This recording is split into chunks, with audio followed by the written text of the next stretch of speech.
Participant in this workshop and ladies and gentlemen, I guess there are two dictators in the world, namely one is a time-limiting presider and the other is a timelessly nagging wife.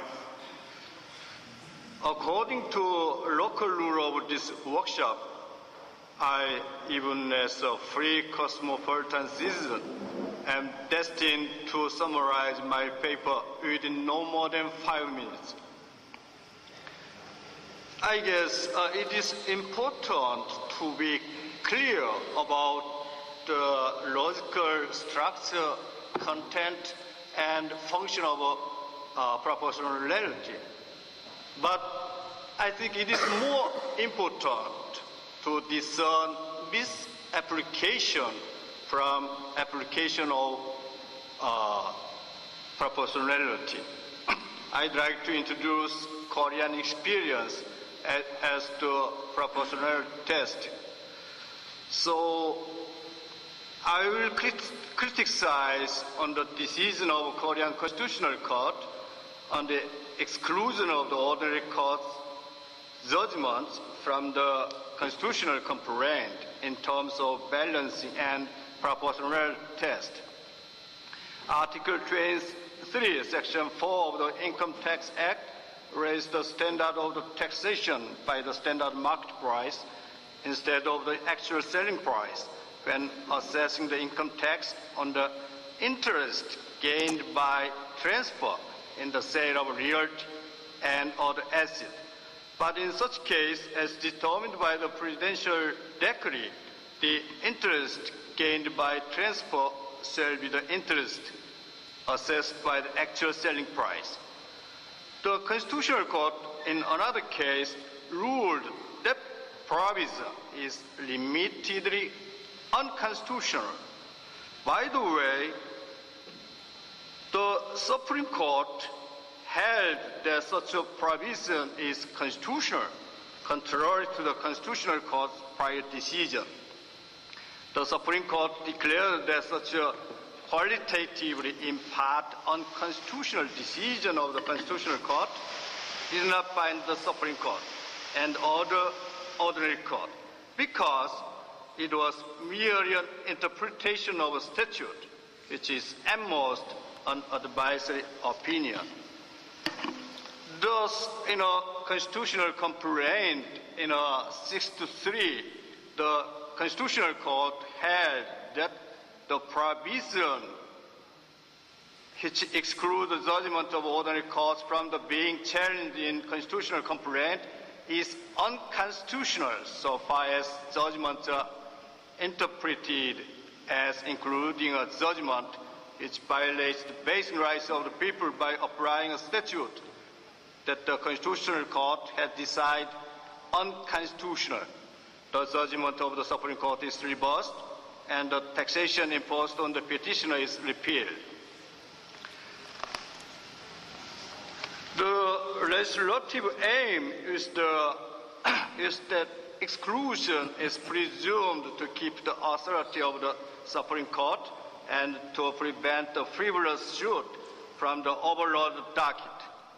But such a total ban may be able to be violated by the review standard of necessity, namely the least restrictive alternative test, because the subject matter of a constitutional complaint finally comes to the ordinary court judgment pursuant to exhaustion doctrine, and then most of them are nevertheless actually excluded from it. Furthermore, the essential aspect of the right to a constitutional complaint will be violated because it results in extremely exceptional arena of the constitutional complaint, and it turns out to actually have no effect.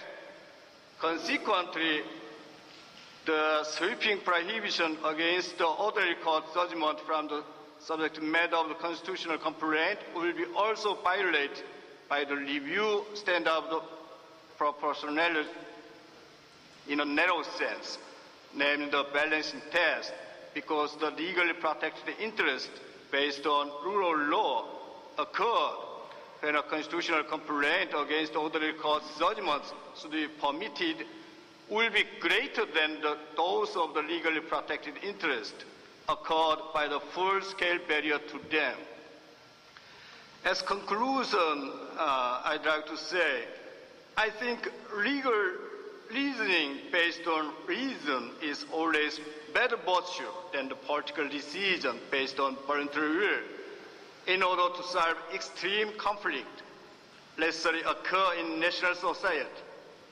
But it is not difficult to find a better or best way in the ideal type to pursue policy goal.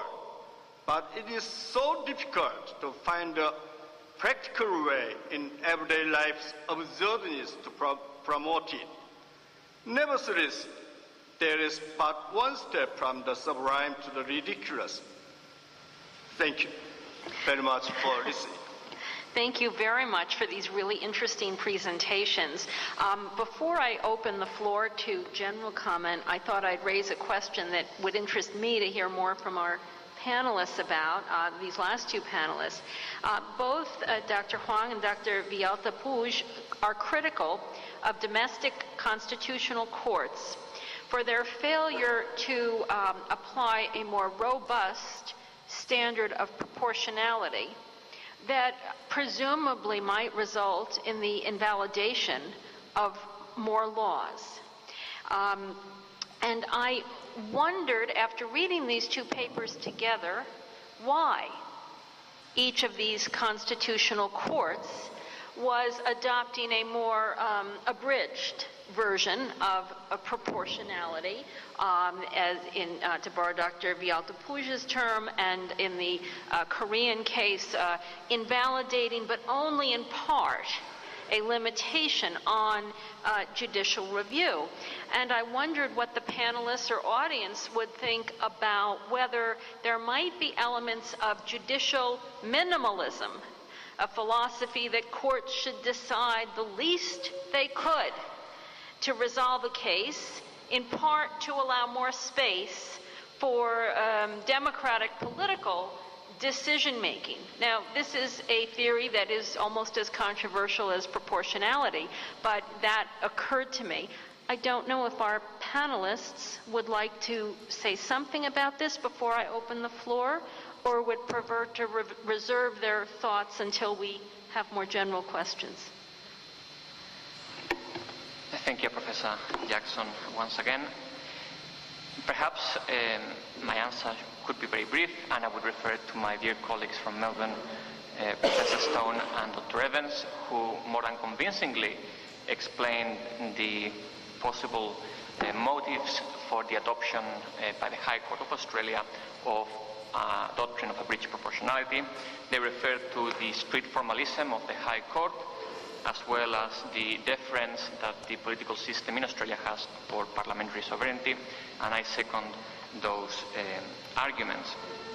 Perhaps more particular to the history of Section 92, the case of Cole and Whitfield, which is the basis of my paper held in 1988, was the culmination of about 100 years of a long and complicated history of judicial interpretation, with different degrees of flexibility and strictness in the reading of that section and the follow-on effect of proportionality. So Cole and Whitfield is the last stage. I hope that it is not the last. Thank you very much. Dr. Huang, did you want to comment now or later? All right. The floor is open for questions, and until I see a hand. I'd like to ask Professor Chen for clarification. I agree with him that there is a great danger in the development of the so-called Soviet state, but I'm not quite sure why proportionality is the only method to change this development. I feel that at this point that just a subject of feeling of safety can never be legitimate reason for restricting freedom. I think this is a kind of categorical exclusion approach as opposed to proportionalist balancing. So perhaps his conception of proportionalism is a little bit more complicated. I guess he understands it in a way that it is not contradictory to a categorical limitation of legitimate reasons. So please clarify your own conception of proportionalism, right? Thank you very much. And perhaps since there are so many panelists, I could ask the microphone. Professor Nishihara, would you like to respond since the last question went to you? And then I will invite all of the other panelists to respond to any of the other comments. Professor Nishihara. Thank you, Professor Inoue. It is, of course, a difficult question, but investors and we have two different understanding of democracy. In my understanding, the people is not something which and it could be, but I don't know. My sample is it could be harm that the legislator is legislating and accept or at least consider that it is an emotional moment. And therefore it is very difficult to exclude. And Professor Jackson, how about our panelists who are here, Dr. Huang and Dr. Vialtapuja? Any closing comments? Yes, Dr. Huang. I'd like to recommend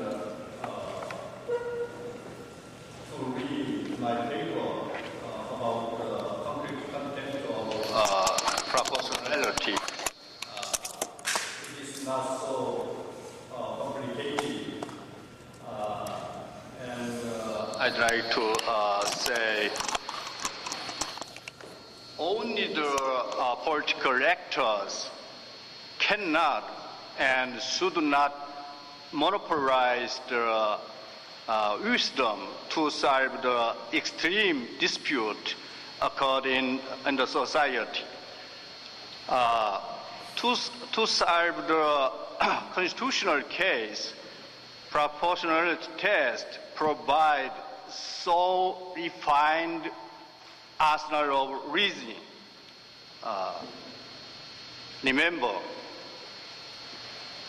legal reasoning is not only the thing to a better resolvement of a case, but we should believe in judges and justices of the court or constitutional court. If we believe not in him, the society or the state or international community should not be established based on peace or stability. That's all I'd like to leave a message. Thank you very much. Thank you very much. And Dr. Viol. Well, then let me thank this entire panel.